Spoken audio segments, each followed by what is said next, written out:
Well, we get a message on the phone, tells us somebody's inquired. The first thing we do is ring them up, have a chat on the phone. Once I've spoken to them on the phone, answer any of their questions. Sometimes those conversations are 10 minutes, sometimes they're an hour and a half. Usually it's less than a half an hour. And we'll just talk on the phone, 15 minutes is plenty, get a feel for what they're doing. The inquiry normally comes with an email address. I'll email the information, tell them what's available, how it works, explain a bit more about all the franchise fees. Everything's up front in that information they get, so we don't hide anything. And once they've got the information, the next step would be, let's talk about it a bit more. Have you got any questions? And let's do that face to face if possible, because at the end of the day, they need to know who I am and vice versa. I'll go to their house, make them feel very comfortable. In their own home, people feel at ease to ask any question they like. In control, I want them to feel that control. And then I can answer their questions honestly. And then if they're keen to move on from there, I'll send them out on an observation day with a franchisee, get a feel for it. I'll tell them to talk to as many franchisees as they like, and ask them any questions, and just see if they think it's a fit for them. And away we go. Yeah. Well, for a start, my family and friends told me not to do it, so I'm well aware of what happens in the background. Usually it's a wife, a partner like that, and I just say, look, is there a time I can come and we can sit together?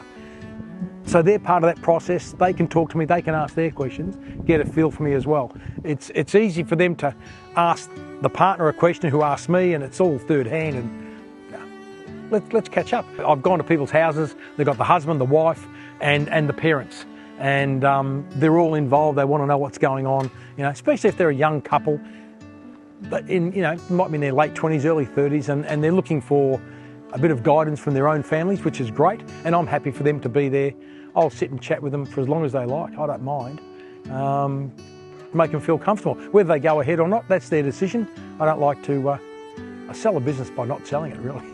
Look, a big thing is they can spend time with their families. If they've got young kids, I've had so many guys thank me later on that they've been able to see their kids grow up, which they didn't see them. Maybe they've got a younger child. They've been more a part of their life than the older kids because they were never there.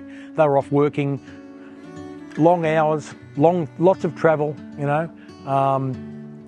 I think it's the opportunities in gyms for franchisees, not only to just make really good money, but to get to a point where they can make the money they want, but still get the lifestyle and the time. If you've got a holiday coming up, I've had guys not taking work for such a long time, and then suddenly they're taking leads, and I'll see that on the system. I'll give them a call. Hey, what's happening? You put down for work, this is great. Oh yeah, we've got a holiday coming up. We're going to, one guy was going to the Greek Isles and various parts of Greece and Europe. They were going away for 5 weeks. Biggest trip they've ever done. Jim's was paying for it, with this great business, but the lifestyle that it allows him to get that time. They were doing that through winter. It's a lot easier in mowing to take time off and do those trips in winter. I mean, it's summer in Europe, so if they're heading to Europe or America, the weather's pretty good. And you can get that lifestyle and the time to do what you want.